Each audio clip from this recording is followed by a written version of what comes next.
பலவிதமான பலத்த செய்கையினாலும் தம்முடைய சித்தத்தின்படி பகிர்ந்து கொடுத்த பரிசுத்த ஆவியின் வரங்களினாலும் தேவன் தாமே சாட்சி கொடுத்ததுமாய் இருக்கிற இவ்வளவு பெரிதான ரட்சிப்பை குறித்து நாம் கவலையற்றிருப்போமேயானால் தண்டனைக்கு எப்படி தப்பித்துக் கொள்வோம்? ஆண்டவருடைய நல்ல பரிசுத்தமுள்ள நாமத்திற்கு மகிமை உண்டாவதாக. பாருங்கள், இந்த பூமியிலே தேவனாகிய கர்த்தர் என்னை குறித்து, உங்களை குறித்து, நம்மை குறித்தெல்லாம் எந்த காரியத்தை குறித்தும் கவலைப்படவே கூடாது என்று சொல்லி இருக்கிறார். விசேஷமாக ஆகாரத்தை குறித்து மனிதன் கவலைப்படக்கூடாது என்று வேதம் சொல்லி தந்திருக்கிறது. உடையை குறித்து கவலைப்படக்கூடாது அப்படி என்று வேதம் நமக்கு தெளிவாய் சொல்லி தந்திருக்கிறது.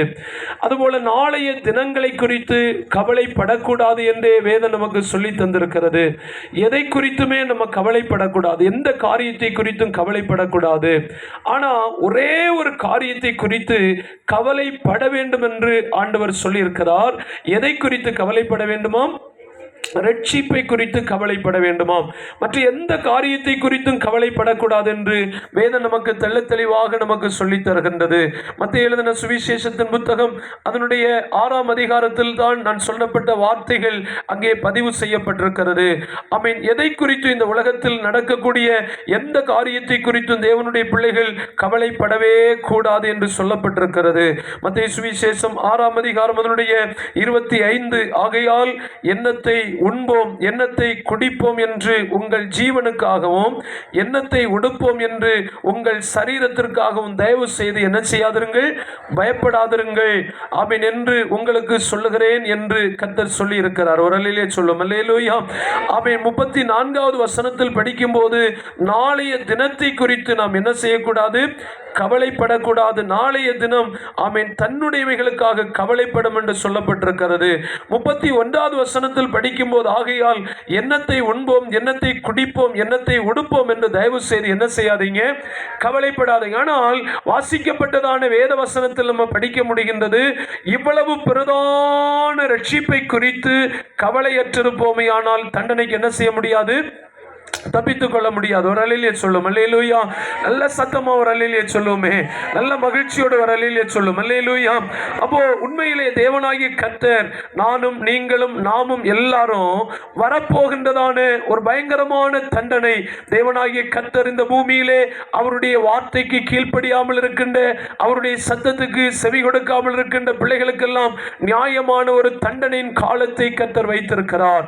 ஆனால் ஒருவரும் இந்த தண்டனைக்கு உட்பட வேண்டும் என்று தேவன் விரும்புகிறதே இல்லை. 1 தெசலோனிக்கேயர் நிருப புத்தகம் அதனுடைய 5ஆம் அதிகாரம் அதனுடைய 9வது வசனத்திலே நீங்கள் படிப்பீர்களேயானால் அங்கே சொல்லப்பட்டிருக்கிறது. 1 தெசலோனிக்கேயர் 5ஆம் அதிகாரம் 9வது வசனம், தேவன் நம்மை கோபாக்கினைக்கு என்று ஆண்டவர் என்னையும் உங்களை நியமிக்காமல் நம்முடைய கர்த்தராகிய இயேசு கிறிஸ்து மூலமாய் ரட்சிக்கப்படுவதற்கென்றே தேவன் நியமித்து வைத்திருக்கிறார். பாருங்கள், ஒரு மனிதனையும் ஆண்டவர் தண்டனைக்கென்று, ஆபத்துக்கென்று, அழிவுக்கென்று ஆண்டவர் என்ன செய்யவில்லையாம், நியமிக்கவே இல்லை. கொஞ்சம் சந்தோஷமா சொல்லுங்க பாப்போம், என்ன செய்யவில்லை, நியமிக்கவில்லை. சத்தம் கேட்கல எனக்கு, சொல்லுங்க பாப்போம், என்ன செய்யவில்லை, நியமிக்கவில்லை. தேவன் கோபாக்கினைக்கென்று ஒருவரையும் நியமிக்காமல், ஆமீன், அப்படியானால் எதற்கென்று நியமித்து வைத்திருக்கிறார்?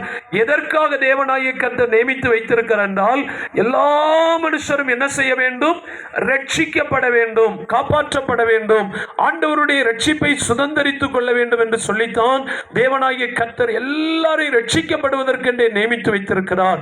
ஆனால் பாருங்கள், கடைசி காலத்தில் சம்பவிக்க வேண்டிய ஆமீன் நிகழ்வுகளை தேவனாகிய கர்த்தர் புத்தகத்தில் நமக்கு வெளிப்படுத்தி தந்திருக்கிறார். ஆமீன். அதுதான் இந்த வேத புத்தகத்தில் காணப்படுகிற கடைசி புத்தகமாகும் வெளிப்படுத்தின புத்தகம். ஆமீன். 66வது புத்தகம் என்று அறியப்படுகிறது. ஆமீன். பழைய ஏற்பாடு, புதிய ஏற்பாடு என்கிறதான முறையை எடுத்து பார்க்கும்போது புதிய ஏற்பாட்டில் 27வது புத்தகம்.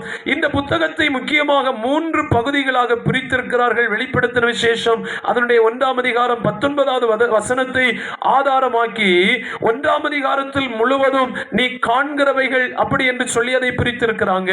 ஆமென். இரண்டாவது வெளிப்படுத்தல் 1:19 வசனத்தின்படி இருக்கிறவைகள் அப்படி என்று சொல்லி, ஆமென் ஸ்தோத்திரம், 2ஆம் அதிகாரத்திலும் 3ஆம் அதிகாரத்திலும் இருக்கிற 7 சபைகள் அந்த காலத்தில், ஆமென் ஸ்தோத்திரம், ஆமென் இருந்ததான 7 சபைகள், எபேசு, சிமிர்னா, பெர்கமு, தியத்தீரா, ஆமென் சர்தை, லவோதிக்கியா, ஆமென் பிலதெல்பியா, லவோதிக்கியா, இப்படி என்று 7 சபைகளை குறித்து 2ஆம் அதிகாரத்திலும் 3ஆம் அதிகாரத்திலும் சொல்லப்பட்டிருக்கிறது.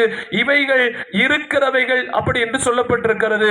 4ஆம் அதிகாரத்திலிருந்து சோத்திரம் இனி சம்பவிக்க போகிறவைகள் என்று 3ஆம் பகுதிகளை படிக்கிறோம். இனி சம்பவிக்க போகிறவைகள். அப்ப ஆண்டவராகிய இயேசு கிறிஸ்து மனிதனுக்கு பிரத்யட்சமாகிறார்.